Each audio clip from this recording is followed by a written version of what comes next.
Selamat datang di video ini. Kali ini saya akan menjelaskan tentang bagaimana itu perdagangan internasional. Perdagangan internasional adalah kegiatan perdagangan yang dilakukan antar negara untuk saling menguntungkan. Umumnya, perdagangan internasional ini dilakukan kegiatan ekspor dan impor. Tujuan utama dari perdagangan internasional ini yang pasti adalah memperoleh keuntungan. Menurut Sardono Sukirno, terdapat berupa keuntungan dari perdagangan internasional, yaitu sebagai berikut. Yang pertama yaitu memperoleh produk yang tidak diproduksi dalam negeri.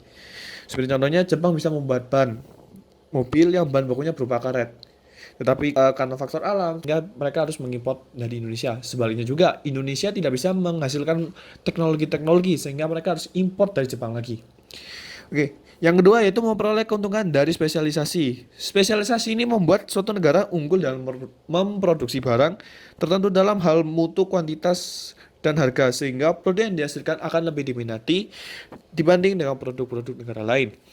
Yang ketiga itu dapat memperluas pasar dan menambah keuntungan. Industri semacam ini perlu diarahkan untuk meraih pasar luar negeri. Perdagangan internasional ini memungkinkan beberapa perusahaan-perusahaan yang memang sudah siap bersaing akan masuk ke dalam perdagangan internasional ini untuk merebut pasar luar negeri. Yang keempat yaitu adalah menggunakan teknologi modern dan meningkatkan produktivitas. Sudah yang kita tahu sekarang di era yang cukup maju ini kita sudah diuntungkan oleh banyak teknologi sehingga teknologi-teknologi seperti komputer dan internet akan memudahkan produksi-produksi lebih efisien dan lebih mudah.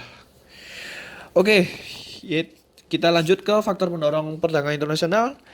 Ada dua, yaitu faktor ekonomi dan non-ekonomi. Faktor ekonominya yang pertama yaitu sudah pasti memperoleh keuntungan.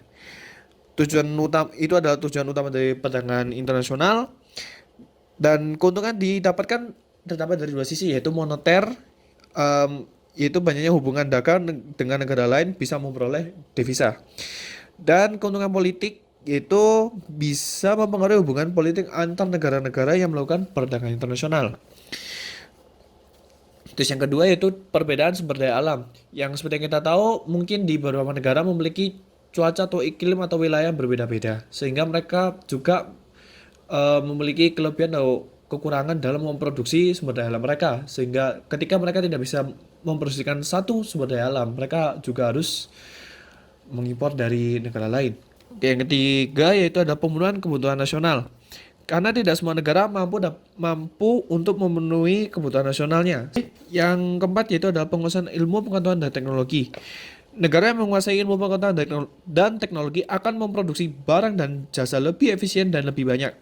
Karena penerapan iptek dalam kegiatan produksi dapat menyebabkan suatu produksi akan lebih cepat, memiliki mutu yang lebih baik dan biaya produksi yang lebih murah. Dan jumlah barang yang dihasilkan akan lebih banyak. Yang kelima yaitu adanya kelebihan produksi. Penerapan iptek dalam kegiatan produksi meningkatkan jumlah produksi. Apabila kebutuhan nasional telah terpenuhi, maka kelebihan produksi diekspor keluar negeri dengan cara melakukan perdagangan internasional. Yang keenam yaitu ada perbedaan selera. Perbedaan selera penduduk suatu negara dengan negara lain akan mendorong terjadinya perdagangan internasional. Contohnya itu Jerman memproduksi mobil VW Volkswagen.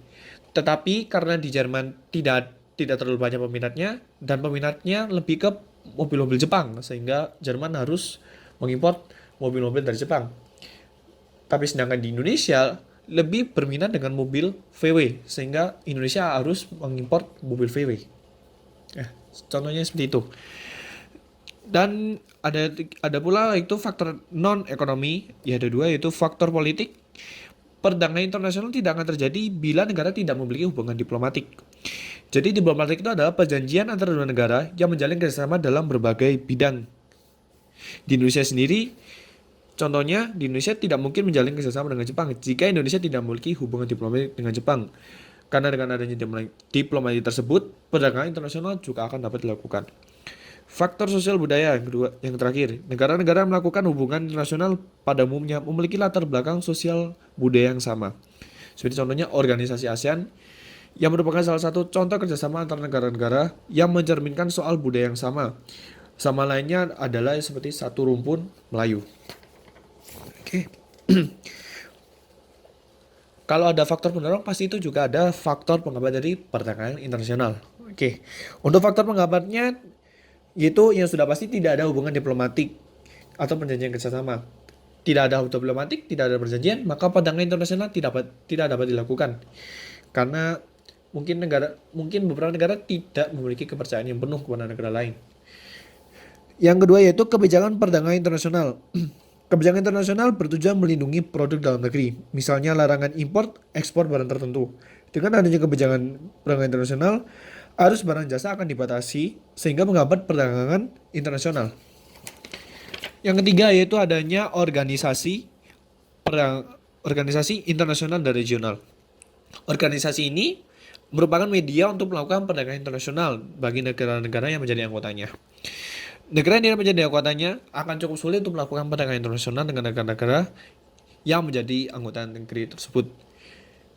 Keempat yaitu tingginya biaya produksi. Biaya produksi mengakibatkan mahalnya harga barang hasil produksi sehingga barang hasil produksi tidak mampu bersaing dengan produk luar negeri. Yang kelima, adanya peperangan, dan peperangan ini ya pasti cukup merugikan karena membuat negara itu kurang aman sehingga menjadi penghambat dalam perdagangan internasional ini. Adapun pula teori-teori adalah ditemukan oleh beberapa filsuf yaitu yang pertama ada teori keunggulan mutlak oleh Adam Smith. Teori keunggulan mutlak dari Adam Smith terjadi bila suatu negara mampu memproduksi suatu barang lebih murah dibandingkan negara lain. Misalnya Indonesia dan India melakukan perdagangan internasional. Jenis yang diperdagangkan adalah kain dan televisi. Indonesia dapat menghasilkan lebih banyak televisi dibandingkan India. Sedangkan India dapat menghasilkan kain lebih banyak dibandingkan Indonesia. Yang berarti Indonesia memiliki keunggulan dalam memproduksi televisi, sedangkan India memiliki keunggulan mutlak dalam produksi kain. Yang kedua yaitu ada teori keunggulan komparatif oleh David Ricardo. Teori ini merupakan yang menyatakan suatu negara akan menghasilkan dan kemudian mengekspor barang yang memiliki comparative advantage terbesar dan mengimpor barang yang memiliki comparative disadvantage. Ini artinya negara tersebut akan mengekspor suatu barang yang dapat dihasilkan dengan lebih murah dan mengimpor barang yang kalau dihasilkan sendiri memakan biaya yang besar. Menurut David Ricardo, untuk melihat perdagangan dunia harus dilihat titik pangkalnya, yaitu nilai atau value. Teori keunggulan komparatif berdasarkan nilai suatu barang yang tergantung dari biaya tenaga kerja yang digunakan untuk memproduksi barang. Jadi barang tergantung dari biaya tenaga kerja. Jadi biaya atau nilai dari suatu barang yang kita produksi itu bergantung pada seberapa banyak biaya tenaga kerja yang kita keluarkan. Oke. Perdagangan internasional akan terjadi masing-masing negara memiliki biaya komparatif terkecil. Jadi perdagangan internasional akan terjadi bila masing-masing negara memiliki biaya komparatif terkecil. Oke. Selanjutnya kita ke kebijakan perdagangan internasional. Tujuan dari kebijakan ini menurut Sundarno Sukirno yaitu mengatasi masalah deflasi dan pengangguran. Kecenderungan dari mengimpor yang semakin tinggi merupakan akibat dari perkembangan ekonomi yang lebih efisien di negara-negara lain dan perkembangan ekonomi tidak bagus untuk dalam negeri. Dalam hal ini pemerintah harus melaksanakan kebijakan proteksi yang biasanya dilakukan melalui kebijakan perdagangan. Tujuannya agar perkembangan perusahaan negeri tidak dipengaruhi oleh efek buruk sebagai akibat bersaing dengan barang impor. Jadi untuk mengimbangkan perusahaan-perusahaan dalam negeri juga agar tidak mati karena kalah bersaing dengan pasar-pasar atau industri-industri barang impor lainnya. Yang maksud saya luar negeri. Yang kedua yaitu mendorong perkembangan industri baru. Tujuan lain dari dilaksanakan kebijakan perdagangan internasional adalah mendorong perkembangan industri-industri baru yang belum mendapatkan kepercayaan dari masyarakat. Biasanya industri baru ini memiliki biaya tinggi sehingga kesulitan dalam jika dibiarkan bersaing dengan barang dari industri serupa dari luar negeri. Yang ketiga, untuk memperbaiki neraca pembayaran. Salah satu sebab mengapa neraca pembayaran defisit adalah jumlah impor dan jumlah impor melebihi dengan jumlah ekspor. Sebab ini mendorong negara-negara di dunia melakukan kebijakan perdagangan internasional seperti pembatasan impor yang digunakan untuk untuk memperbaiki defisit neraca pembayaran. Yang keempat, ada menambah pendapatan pemerintah. Alasan peningkatan pendapatan ini menjadi sebab dilakukannya kebijakan perdagangan. Biasanya dilakukan dengan meningkatkan pajak impor barang tersebut. Yang kelima yaitu adalah diversifikasi perekonomian. Untuk menaikkan pendapatan dan memperoleh struktur ekonomi, negara sedang berkembang biasanya sangat tergantung pada impor.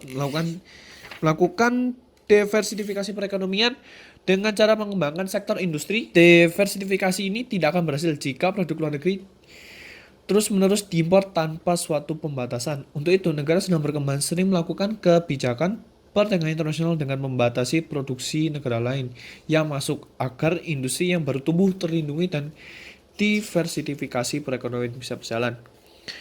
Nah, adapun dua jenis kebijakan perdagangan internasional. Yang pertama adalah tarif atau bea masuk. Ya, tarif bea masuk ini biasanya kita ketemui kayak di bandara waktu kita bawa barang dari luar negeri. Itu kan biasanya sering kita dapat bea cukai. Nah, tarif bea ini adalah pengenaan pajak atas barang-barang impor. Nah, misalnya Indonesia memproduksi ban mobil, tetapi biaya produksinya lebih tinggi dari produk impor, sehingga harga produk tersebut kalah bersaing dengan produk impor. Salah satu cara agar produk ban tersebut bisa bersaing adalah dengan cara menggunakan tarif atau bea masuk terhadap ban mobil impor tersebut. Yang kedua yaitu adalah kuota impor, merupakan salah satu kebijakan non-tarif atau non-tariff barriers, yaitu kebijakan perdagangan selain bea masuk yang dapat menimbulkan ketimpangan sehingga mengurangi potensi manfaat perdagangan internasional. Tujuan pokoknya itu untuk melindungi kepentingan industri konsumen dalam negeri. Misalnya, kebutuhan beras dalam negeri itu sebesar 1 juta ton. Lalu sedangkan kemampuan produksi beras di dalam negeri sebesar 500.000 ton. Maka jumlah impor yang diinginkan adalah sebesar 500.000 ton. Jadi misalnya kuota impor ini adalah untuk pemenuhan produksi. Bila memang di Indonesia harus memenuhi 1 juta ton, tapi di Indonesia sendiri hanya bisa menghasilkan 500.000 ton, maka yang diimporkan adalah setengah dari itu. Nah, itu. Oke, yang ketiga adalah larangan ekspor. Larangan ekspor terhadap barang-barang tersebut dimasukkan untuk menjaga ketersediaan barang-barang tersebut yang masih sangat terbatas diproduksi dalam negeri. Keempat yaitu adalah larangan impor. Larangan impor adalah kebijakan perdagangan internasional yang melarang secara mutlak impor komoditas tertentu, misalnya pakaian bekas, karet, mentah, dan beras. Tujuan larangan impor ini adalah membantu kelangsungan hidup industri hasil produksi dalam negeri. Jadi larangan impor ini kita melarang untuk negara untuk mengimpor barang dari luar negeri agar perusahaan-perusahaan yang ada di Indonesia juga tetap hidup. Yang kelima ada subsidi. Subsidi kebijakan pemerintah untuk memberikan perlindungan atau bantuan kepada industri dalam negeri dalam bentuk modal, bisa berupa mesin-mesin, peralatan, keahlian, keringanan pajak, pengembalian pajak, fasilitas kredit, dan subsidi harga yang bertujuan untuk menambah produksi dalam negeri, mempertahankan jumlah konsumsi dalam negeri, serta menjual produk dengan harga yang lebih murah daripada produk impor. Biasanya subsidi ini kita ketemui di BBM ya. Biasanya kan ada berita BBM subsidi naik. Berarti artinya itu arti simpelnya adalah subsidi itu pemerintah membayarkan kita. Misalnya kalau BBM berarti pemerintah membayarkan setengah atau separuh harga BBM tersebut. Jadi kalian hanya membayar sisanya. Misalnya harga BBM harusnya, misalnya ini ya, BBM itu harusnya 15.000 dan pemerintah membayarkan itu 5.000. Jadi kalian hanya membayar 10.000. Gitu. Simpelnya. Yang keenam itu ada premi, ya adalah penambahan dana dalam bentuk uang kepada produsen yang berhasil mencapai target produksi yang ditentukan oleh pemerintah. Nah, dengan adanya premi ini kepada produsen dalam negeri akan terjadi hal sebagai berikut, yaitu harga jual barang lebih murah, terjangkau oleh masyarakat, dan menyebabkan permintaan bertambah lebih banyak. Hasil produksi pun juga meningkat dan menjaga kelangsungan hidup atau kontinuitas perusahaan. Yang ketujuh yaitu ada diskriminasi harga. Diskriminasi harga ialah penetapan harga jual yang berbeda pada dua pasar atau lebih yang berbeda terhadap barang yang sama. Tujuannya untuk mengadakan pengawasan terhadap harga jual dan harga beli, sehingga diketahui elastisitas dari permintaan tersebut. Penyebab suatu negara melakukan diskriminasi ini adalah sifat barang yang dijual dapat mungkin dilakukan diskriminasi harga. Barang tidak dipindahkan dari suatu pasar ke pasar yang lain, sifat permintaan dan elastisitas permintaan di masing-masing pasar harus berbeda. Produsen dapat eksploitasi beberapa sikap tidak rasional konsumen, misalnya perbedaan kemasan, ukuran, dan warna. Kedelapan yaitu ada dumping, suatu kebijakan diskriminasi harga secara internasional yang dilakukan dengan menjual suatu komoditas dari luar negeri dengan harga yang lebih murah dibandingkan dibayar konsumen di dalam negeri. Ada tipe dumping, yang pertama itu persistent dumping, kecenderungan monopoli yang berkelanjutan dari suatu perusahaan di pasar domestik untuk memperoleh profit maksimum dengan menetapkan harga yang lebih tinggi di dalam negeri daripada di luar negeri. Yang kedua, yaitu ada predatory dumping, tindakan perusahaan untuk menjual barangnya di luar negeri dengan harga yang lebih murah untuk sementara sehingga dapat menggusur atau mengalahkan perusahaan lain dari persaingan bisnis. Yang terakhir ada sporadic dumping, tindakan perusahaan dalam menjual produknya di luar negeri dengan harga yang lebih murah secara sporadik dibanding harga di dalam negeri karena adanya surplus produksi di dalam negeri. Dari semua itu juga ada dampak perdagangan internasional, yaitu yang pertama ada dampak positifnya, yaitu kita juga memperoleh devisa. Yang pertama pasti memenuhi berbagai kebutuhan yang tidak dapat dipenuhi sendiri. Kalau di Indonesia juga kita memiliki kekurangan dalam memproduksi sumber daya alam sehingga kita tidak bisa memenuhi semua kebutuhan pokok di masyarakat. Tapi dengan adanya perdagangan internasional ini kita cukup diuntungkan untuk pemenuhan kebutuhan masyarakat. Dan yang terakhir adanya ahli teknologi. Nah, dengan adanya ahli teknologi ini kita cukup diuntungkan dalam memproduksi barang-barang agar lebih efisien dan lebih banyak dan dengan mutu yang baik. Tapi dari positif itu juga pasti ada dampak negatifnya. Yang pertama, tenaga kerja ilegal. Di Indonesia pun yang ilegal banyak terdapat dari negara-negara seperti Malaysia dan Arab Saudi. Karena mereka umumnya memanfaatkan kesempatan yang terbuka karena adanya hubungan Indonesia dengan negara lain. Selain itu ada juga kasus penjualan manusia yaitu human trafficking. Yang kedua ada perusahaan-perusahaan Indonesia terancam bangkrut. Mungkin perusahaan-perusahaan seperti ini terancam bangkrut karena mereka kalah saing dengan perusahaan-perusahaan dari negara lain. Dari segi kualitas pun semua perusahaan ini pun berbeda dan jika kita membandingkan dengan negara lain yang sudah maju yang masuk ke dalam Indonesia itu cukup akan merugikan perusahaan-perusahaan yang ada di dalam negeri. Karena yang pasti para masyarakat atau konsumen akan memilih barang dengan kualitas yang terbaik. Oke, yang terakhir yaitu adalah pengangguran bertambah. Nah, karena pengangguran mengurangi lapangan kerja, justru banyak orang yang sulit untuk mencari pekerjaan sehingga pengangguran pun juga bertambah. Dikarenakan industri-industri dalam negeri juga bangkrut sehingga lapangan kerja pun tertutup dan pengangguran pun juga bertambah. Mungkin segitu saja dari saya tentang perdagangan internasional ini. Maaf jika ada kesalahan kata dari saya ucapkan terima kasih.